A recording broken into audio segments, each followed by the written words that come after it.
Do you feel an artistic kinship with someone like Tool, though, through them being such a big band that are into mysticism and numerology and all those sorts of things? Yeah, sure. We're the same family. We're off the same block. The kind of things that they're drawn to. Yeah, sure. We've been there before. We're still there, and no, we're part of the same gang. This machine around us, this so-called music industry, is such a demonic thing.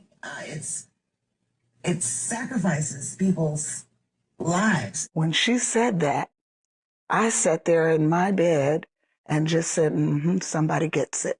I feel an incredible brotherhood with so many bands, I've got to say. And being in Killing Joke's wonderful because it's better than having a knighthood. And I know I've got one. Well, you bloody should have, Jazz, in my world. May I present that to you, Sir James? Is it Sir James or Sir Jimmy? No, it's Jimmy today. Sir Jimmy. Yeah, today's fee dictates it's Jimmy. Sir James comes a lot more expensive. Oh, I see. I didn't know they were giving you a fee. My goodness gracious. I didn't know what to do.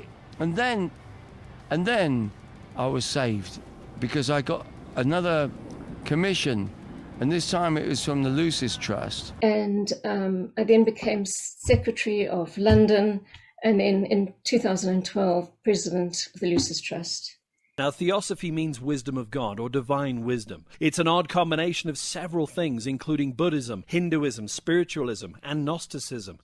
Though this cult uses Christian terminology to communicate mystical Eastern concepts to a Western audience, it vehemently opposes every major tenet of biblical Christianity, as I will explain shortly. Now, the modern movement of theosophy began in the 19th century through the efforts of Helena Petrova Blavatsky. She is without doubt the most influential person in the occult sciences of the 19th century. She was born in the Ukraine in 1831 with the name von Hahn Rottenstern and was a very sensitive child, often sleepwalking, and suffered from hallucinations. At an early age, Helena became interested in black magic and the occult, and this lady is now infamous within occult circles. Just to start really at the beginning with Alice, she was born in 1880 and in Britain. She was from a quite a wealthy family, aristocratic family, and she was very, very Christian in every way.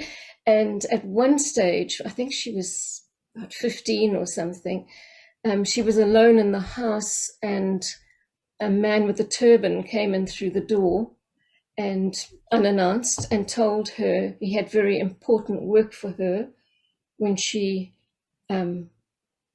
should behave herself and really get herself, stop being spoilt and sort of get herself together for this great project.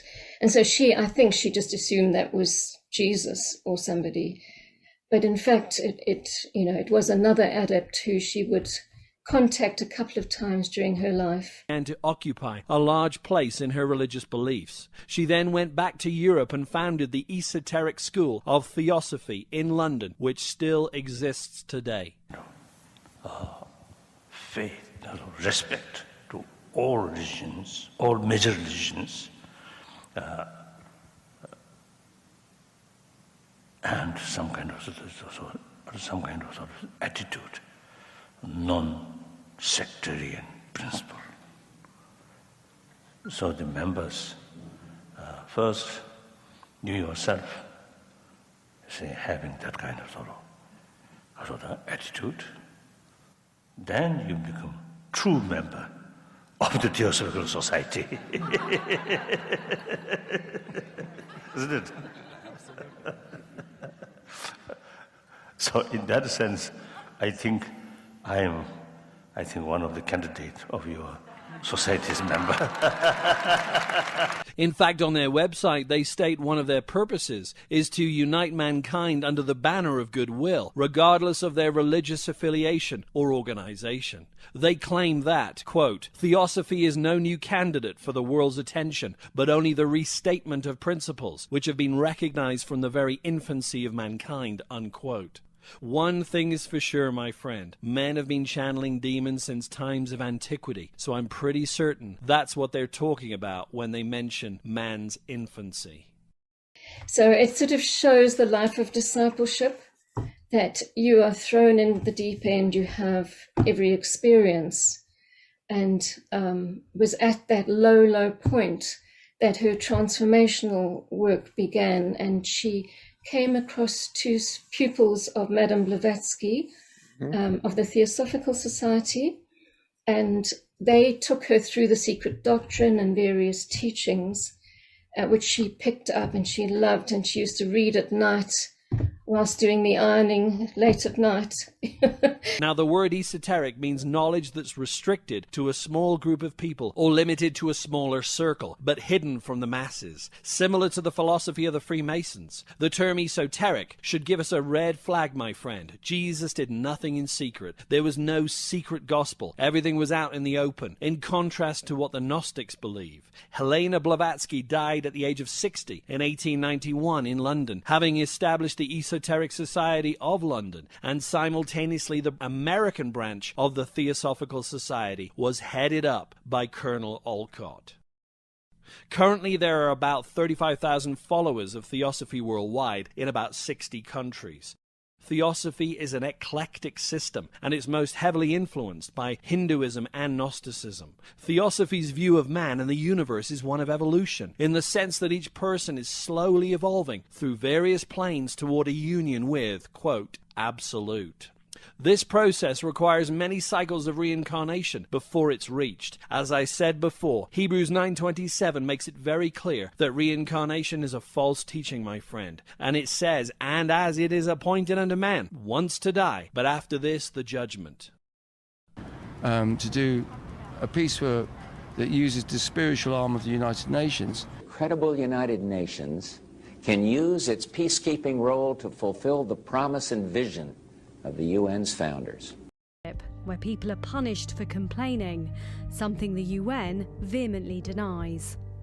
For the first time, Sinead Andrews has spoken about her experience after spending 14 years with the United Nations, latterly as a senior advisor to the former Under-Secretary General Fabrizio Hochschild in 2019.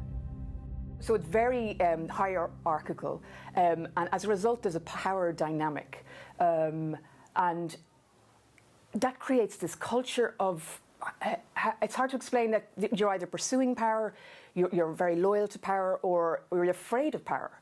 So it doesn't create a fertile environment for speaking up.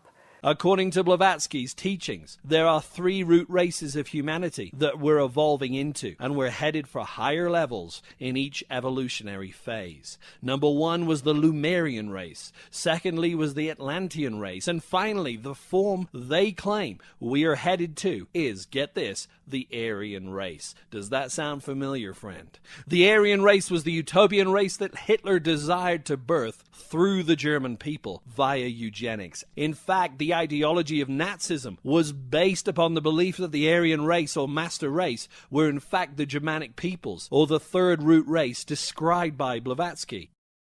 Hitler bought into the philosophy of Helena Blavatsky, and he read her material often. Hitler seemed to favor her work, The Secret Doctrine, above other books that he had. We do know that the US Army historians catalogued Hitler's personal library and found numerous occultic volumes, heavily annotated in Hitler's fancy handwriting. That the Theosophical Society is a kind of women's liberation theology. Among the books was one that Hitler often kept by his bedside, and it was called, you guessed it, The Secret Doctrine by Blavatsky. Legend has it that Hitler kept a copy of this occultic staple by his bedside ever since being introduced to its teachings by Dietrich Eckart. These and other hideous ideas taken from Blavatsky's writings developed into the Nazi term Aryan race, referring to what they saw as being a master race, which was narrowly defined by the Nazis as being identical with the Nordic race of Scandinavia. Friend, you have to realize the totalitarian tyranny that Hitler wanted to unleash upon the world was rooted in occultism, and Hitler was a practicing occultist. So then I thought how beautiful Killing Joke's music was and how wonderful it would be to take the words of the United Nations, translate them into Latin for full chorus, and do the whole thing as a mass.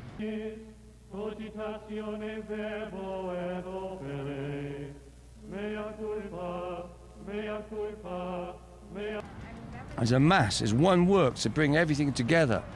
And that's basically what I did. And so now we're in the funny situation that the official music for the spiritual arm of the United Nations is Killing Joke. Love it, love it. What made you pick Latin? Because I wanted culture of impunity. In July 2014, I informed the French government about allegations of French soldiers abusing children in Central African Republic. 9 months after that, I was asked by the UN leadership to resign, and when I refused to resign, I was forced out.